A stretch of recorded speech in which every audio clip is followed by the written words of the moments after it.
Christ Triumphant, a devotional of Ellen G. White, April 26. When we face difficulties and tests. Numbers 14 verse 23. Surely they shall not see the land which I swear unto their fathers.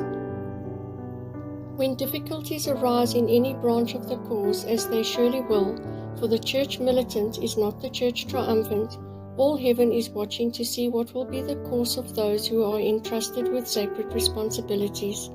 Some will stumble, some will give heed to seducing spirits, some will choose darkness rather than light, because they are not true to God. Like their Master, those who are abiding in Christ will not fail or be discouraged. The Lord requires our undivided affections.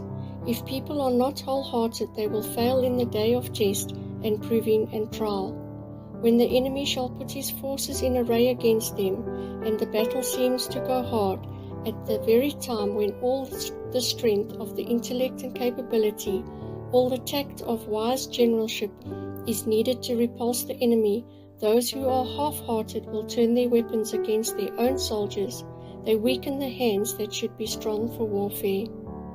God is testing all who have a knowledge of the truth to see if they can be depended on to fight the battles of the Lord when hard pressed by principalities and powers and rulers of darkness of this world and wicked spirits in high places. Perilous times are before us, and our only safety is in having the converting power of God every day, yielding ourselves fully to Him to do His will and to walk in the light of His countenance. See 1 Peter 2 verse 9. Now when we are just on the borders of the promised land, let none repeat the sin of the unfaithful spies. They made it appear as folly and presumption to think of going up to possess the land. Thus they leavened the whole congregation with their unbelief.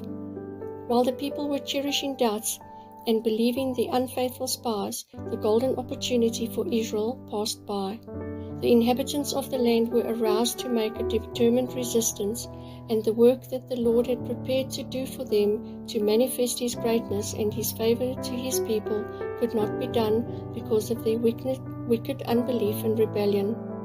Shall it be then in the last days, just before we enter into the heavenly Canaan, that God's people shall indulge the spirit that was revealed by ancient Israel? Men and women full of doubts and criticisms and complaints can sow seeds of unbelief and distrust that will yield an abundant harvest. Manuscript 6, 1892.